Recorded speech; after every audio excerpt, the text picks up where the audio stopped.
While this video is being made, there are questions after questions about what's happening in Iran. A couple of days after the death of Iranian Supreme Leader Ayatollah Ali Khamenei in the joint Israel-American bombing campaign's opening hours, his son was put forward by the Assembly of Experts as Iran's new leader. Mojtaba Khamenei spent most of his adult life in the shadows and is known as a hardliner with deep ties to the Islamic Revolutionary Guard Corps, IRGC, the armed, elite, reactionary, and extremely brutal branch of the government. From reports circulating the news worldwide, Mojtaba Khamenei was seriously wounded at some point in the second week of March. At this point, no one is sure of his condition, and no one is sure who is running the country. But most people believe the IRGC is now in charge. Anyone familiar with Iran's systems of power recognizes this development as inevitable. The IRGC, alongside its Basij militia and loyal armed forces, previously crushed the nationwide revolt that immediately preceded the joint Israel-American attacks. A lot of what happened in December and January in Iran is still shrouded in mystery, and that mystery is man-made. Human rights organizations, Western and some Arab governments, independent think tanks, and witnesses inside Iran have all gathered information. And while we know many details and have a general picture of what occurred before the war began, we likely won't know exactly what happened for quite some time, if ever. In late 2025 and early 2026, Iran experienced some of the largest protests and demonstrations in its recent history. In 2009, protests over disputed election results spilled into the streets. A student, Neda Aga Sultan, was gunned down by police. Her death sparked even larger protests, which brought a massive crackdown that ended the protests. And while damage was great in some cities, things calmed down in Iran for a time. In December and January 2017 and 2018, protests erupted over inflation and corruption. In 2019, fuel prices spiked 300%, bringing people into the streets. And this brought a harsh crackdown as well, with an estimated 1,000 deaths across the country. In 2022, women's rights marches protesting restrictive laws on clothing and hair coverings began when female student Mahsa Amini died in police custody after she was taken in for not wearing a hair covering in public. The latest round of demonstrations and protests broke out across Iran on December 28, 2025, when shopkeepers in Tehran, a somewhat conservative group, began protesting inflation and the collapse of the rial, Iran's currency. Within days, protests began throughout the country. What was truly alarming for the regime was not only the size of the protests in Tehran, but that anti-government protests and marches began taking place throughout the country, including in some of the most religiously conservative cities and towns in Iran. Facing daily threats from Israel and the US, combined with the collapse of its economy and the largest protests in Iran since the time of the Shah in the late 70s, the regime did what it usually does, only in a much more violent and widespread way.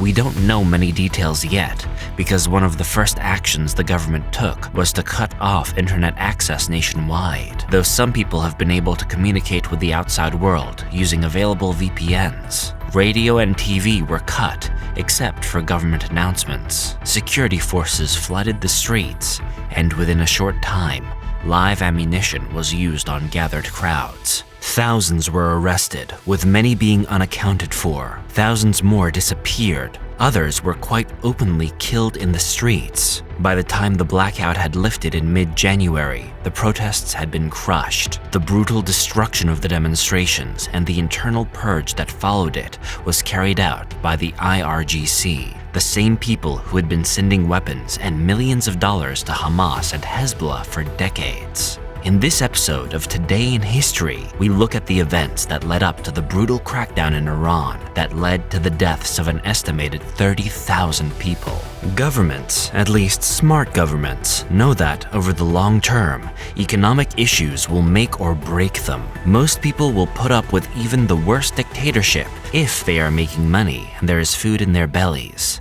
When the economy takes a nosedive, governments know to watch out. That's exactly what happened in Iran in December 2025. It's not like the protests just happened. Iran's economy has been coming apart for years. Sanctions brought on by the regime's refusal to give up its nuclear weapons program and its support for terrorist organizations, widespread corruption, and government incompetence led to a steady deterioration of Iran's middle class. Runaway inflation made paychecks almost worthless. Food prices surged. Medicine and imported goods became hard to obtain. Historically, Iran's youth have shouldered the burden of protest. This time, older working and middle-class men and women joined them in unprecedented numbers. Still, it was young people who bore the brunt of many of the regime's policies and the effects of sanctions. University grads find it hard to get work.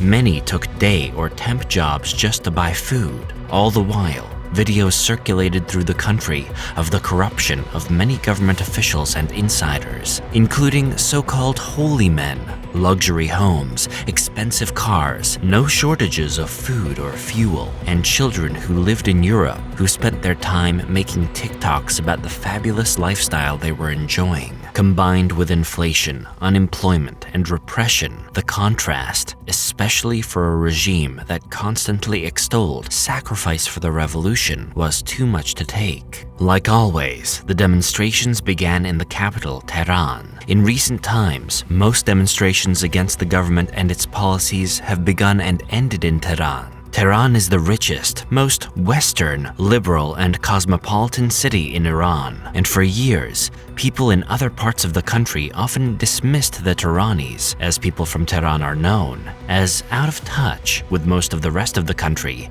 and troublemakers. This time, the demonstrations spread from Tehran to almost every city in the country within days, and many demonstrators were not just chanting slogans about the state of the economy, but also calling for the fall of the regime itself. Nationwide protests. In the capital, Mashhad and Isfahan, and dozens of other cities and towns, rallies attended by students, women, shopkeepers, and thousands more took place. Public squares, outside government buildings, and in major streets and even highways were used to hold the increasing number of protesters. Unlike many anti-government demonstrations that had happened before, which were often spurred by students with a core of leaders at their center, the 2025 protests were completely spontaneous. There was no leadership, and demonstrations in one city were rarely even in touch with the other towns. The protests erupted with intensity. Each time IRGC or Basij forces appeared, demonstrators responded forcefully with bricks,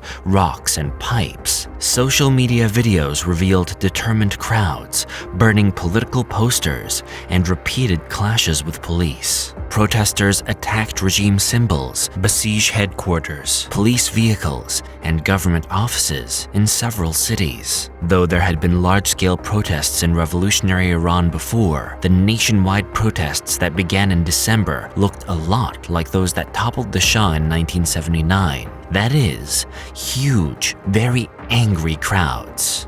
The government's first coordinated action was to shut down the internet in Iran. On January 8th, mobile networks stopped, messaging apps went offline, and international connections dropped. Inside the country, the blackout first caused confusion. Families couldn't reach relatives, protest leaders couldn't communicate or coordinate, and they lost the ability to warn each other of police movements. Lastly, the internet blackout concealed what happened next. With fewer and fewer videos being sent abroad, the security forces operate with far less international scrutiny. In the first days of the protests, demonstrators often faced the police. As the protests grew, the regime deployed the IRGC and the Basij paramilitary, typically used to quell unrest. Armored vehicles appeared on the streets across Tehran and other cities. Basij men rode into crowds on motorcycles, dispersing them with batons and tear gas. It's estimated that several Basij were dragged from their motorcycles and beaten to death. Riot police and IRGC security blockaded protest areas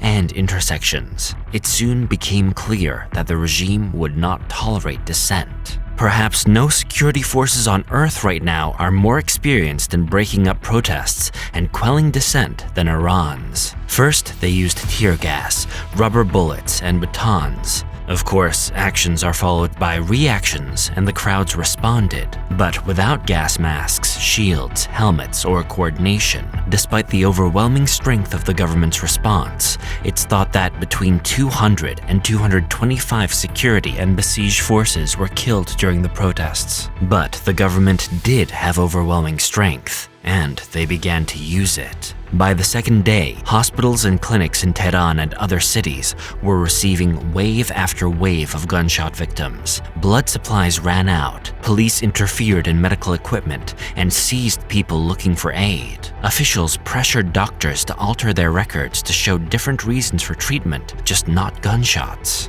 Buildings were set on fire by protesters and by the authorities' fire. Soon, parts of cities looked like battle zones.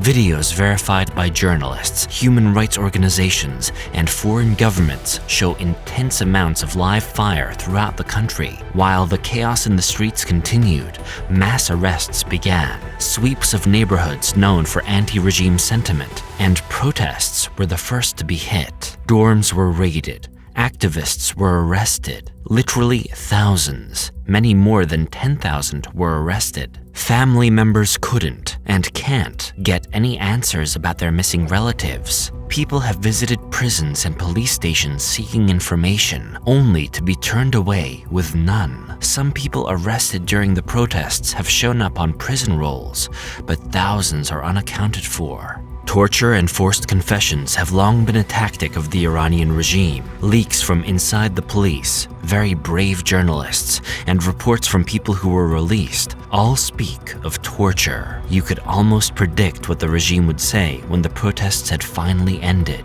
A greatly deflated count of the dead, nationwide about 3,000 according to the regime, and blaming the protests on terrorist violence, an age-old excuse of repressive governments. Independent investigations by OSINT, open source intelligence, and human rights groups, as well as estimates of Israeli and Western intelligence services, put the number of dead or unaccounted for at over 30,000 people. But the true number remains unknown. The regime lies. There is still an internal blackout.